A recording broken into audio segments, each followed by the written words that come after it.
રામ મંદિર પ્રાણ પ્રતિષ્ઠા મહોત્સવ નિમિત્તે બજરંગ ગ્રુપ દ્વારા 21,000 દીવડાઓનું વિતરણ કરવામાં આવ્યું। અયોધ્યામાં ભગવાન શ્રી રામની નગરી અયોધ્યાધામ ઇતિહાસ રચવાની ખૂબ જ નજીક છે, ત્યારે સમગ્ર ભારતમાં દિવાળી જેવો માહોલ થનાર છે, જેને લઈને વડોદરા શહેરમાં આવેલ માંજલપુર વિસ્તારમાં બજરંગ ગ્રુપ દ્વારા 21,000 દીવડાનું વિતરણ કરવામાં આવ્યું હતું।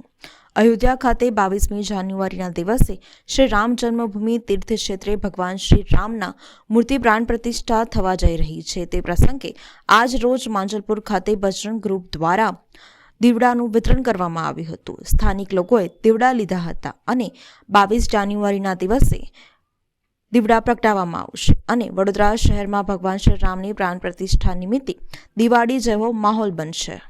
जय सियाराम।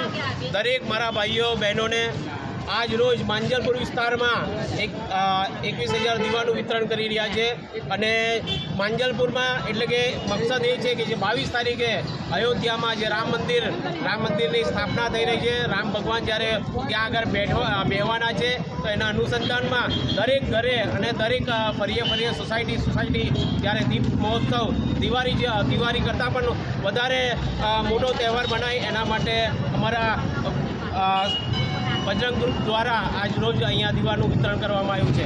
મકસદ એ જ છે અને સોશિયલ મીડિયાના માધ્યમથી કહેવા માગીશ કે દરેક ભાઈઓ તે દિવસે એક મોટો ભવ્ય તહેવાર હોય એ રીતે પોતાના દરેક આંગણા પર દીપ પ્રગટાવો, દિવાળીમાં જે રીતે રંગોળી કરો છો તે રીતે ભવ્ય આયોજન કરજો। જય જય શ્રી રામ।